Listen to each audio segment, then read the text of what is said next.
Hello, I'm Fast Lawyer. Today we're going to review Pirates VR Jolly Roger, a game that was released on the Steam store January 14th, 2025 by developer Split Light Studio. It normally retails for $19.99. I did buy this game. I tested it out on the Meta Quest 3 using link cable on my RTX 3080. Pirates VR Jolly Roger is a pirate themed action adventure game. It has a little bit of everything. It has some platforming, it has some combat, it has some puzzles, it's got some exploration, and it's got a little bit of a story somewhat. I'm gonna be honest, I wasn't really a big fan of this game. I wanted to quit after about 2 hours of playing it, but I kept playing, managed to get to the end, and I think it's an okay game. I think it's better than the average Steam release in VR, which is pretty awful, but it's just nominally better.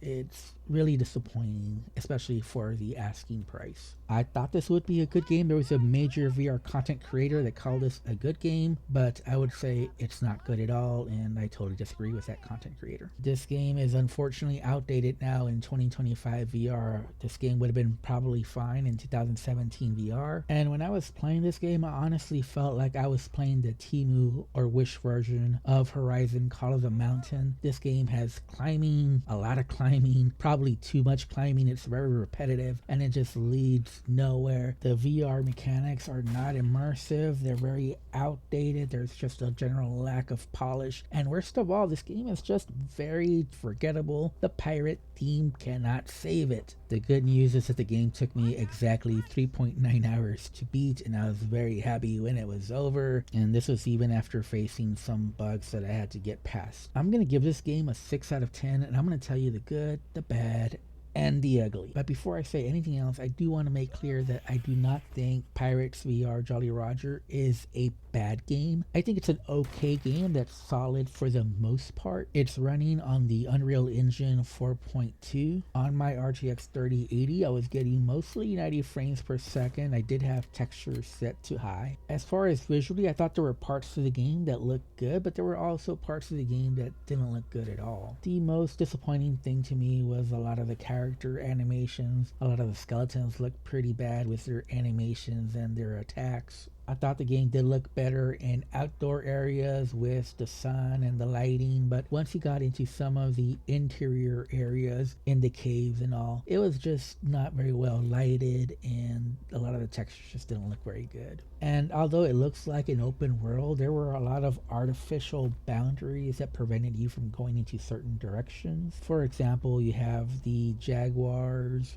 or the wildcats that were blocking off your path so you can go into that direction. If you went off the beaten path, often it would lead to your death, or worse, getting soft locked. And at first blush, this game does look like an open world game with huge sprawling areas, but the more you play it, the more you realize how you're really limited in the areas you can traverse. So while you think this game would have lots of exploration, in fact it's pretty linear and there's not much exploration that actually happens. You do have full locomotion along with smooth and snap turning available. There's also a button crouch so you can play comfortably seated, and you can choose camera to either be controller directed or head based. You do have 2 hip holster, 2 shoulder holsters, and you have a button inventory, and you can just grab any item and it should automatically go into your inventory. Although I did face a situation where I picked up the tool and it was gone. It wasn't in my inventory and it wasn't anywhere in the map, so I was soft locked, but luckily just resetting, going back to my menu and coming back, and I saw the tool again. I did lose some progress though. Speaking of which, there are auto checkpoints, which is great if you're near one, but if you're not and you die or you get soft locked, then you will have to redo certain sections of the game, which can be very frustrating. Your weapons are flintlocks and also a magical lantern. The flintlocks are auto reload when you move them near your ammo pouch. Combat is very basic in the game. You just basically go for headshots and you'll do more damage. The skeletons for the most part just go directly towards you. There is one skeleton that requires you to do the magical lantern attack to weaken it before you can shoot it, and there is one boss fight, I guess you can call it. But the combat here is just not very good. It's very repetitive, it's very outdated, weapons feel awful, and it just feels like you're spamming fire on these enemies just ad nauseum that just spawn out of nowhere, just in droves. It honestly feels like the worst way life shooters in VR back in the day. The platforming is just basically climbing and climbing some more. Sometimes you'll actually do a zip line, which are always fun in VR, and the climbing is fine in this game. I don't want to complain too much. It's just too repetitive and it just leads nowhere, and it's just too simple. Again, there is just no depths here. Now there is actually a stamina system, but I played the whole game and it never affected anything. You have to be pretty slow for that stamina system to affect your climbing. And there's also some puzzles in the game, and that's probably the best part of the game, but even the puzzles here are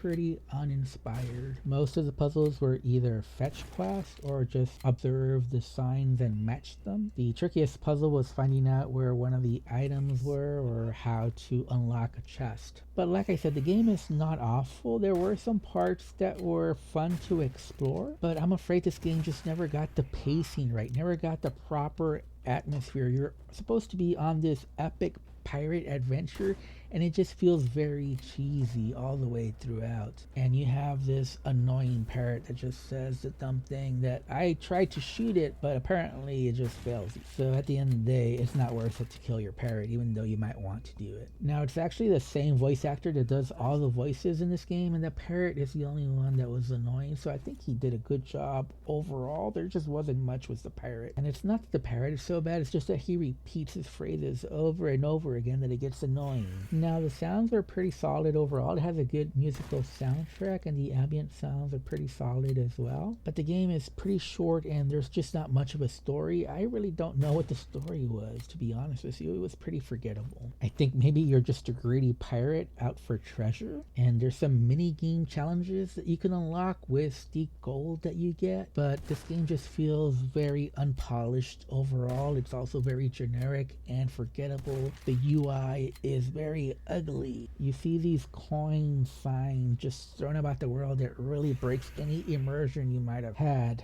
At the end of the day, the game looks cheap, horny, and cheesy with outdated VR mechanics. And I know I've criticized this game pretty harshly, but I don't think it's a bad game. Like I said, I think it's an okay game that's solidly made for the most part, and I think the developers tried their best and they had a solid vision for the game. They just weren't able to execute, and that's why the game looks so generic and poor. I'm not sure it's worth $20. To me, this is more like a $10 game given the cheap production values here. And like I said, if I have to rate it, I would give this a 6 out of 10.